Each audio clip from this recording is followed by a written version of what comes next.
ഒന്നിച്ചുള്ള സമരത്തിനുള്ള നീക്കം ആരംഭിച്ച് കർഷക സംഘടനകൾ. സംയുക്ത കിസാൻ മോർച്ച രാഷ്ട്രീയ വിഭാഗം പ്രതിനിധികൾ ഖനൌരിയിലെത്തി ജഗ്ജീത് സിംഗ് ഢല്ലേവാളിന് കത്ത് നൽകി. ബുധനാഴ്ച പട്യാലയിൽ നടക്കുന്ന ഐക്യ ചർച്ചകൾക്ക് ക്ഷണിച്ചാണ് കത്ത് നൽകിയത്. അരവിന്ദ് തുടരുന്നുണ്ട് ഡൽഹിയിൽ നിന്ന്. അരവിന്ദ്, കർഷകർ പിന്നോട്ടില്ല, സമരവുമായി മുന്നോട്ട് തന്നെ, ഒന്നിച്ച് ഒരു സമരത്തിലേക്ക് കേന്ദ്ര സർക്കാരിനെതിരെ കൂടുതൽ പ്രതിഷേധങ്ങളിലേക്ക് പോകുന്നു അല്ലേ കാര്യങ്ങൾ?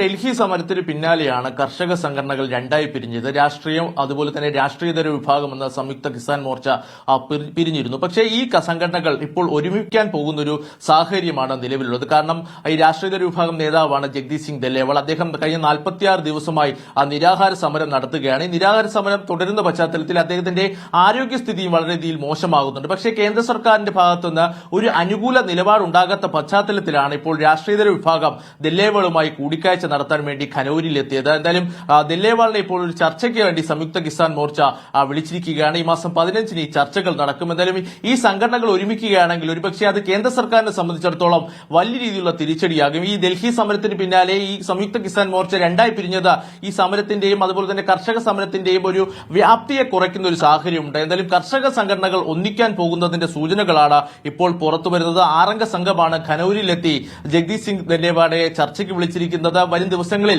കൂടുതൽ ചർച്ചകൾ നടത്തി ഒരുമിച്ച് മുന്നോട്ട് പോകുവാൻ തന്നെയാണ് കർഷക സംഘടനകൾ തീരുമാനിച്ചിരിക്കുന്നത്. സ്നേഹ.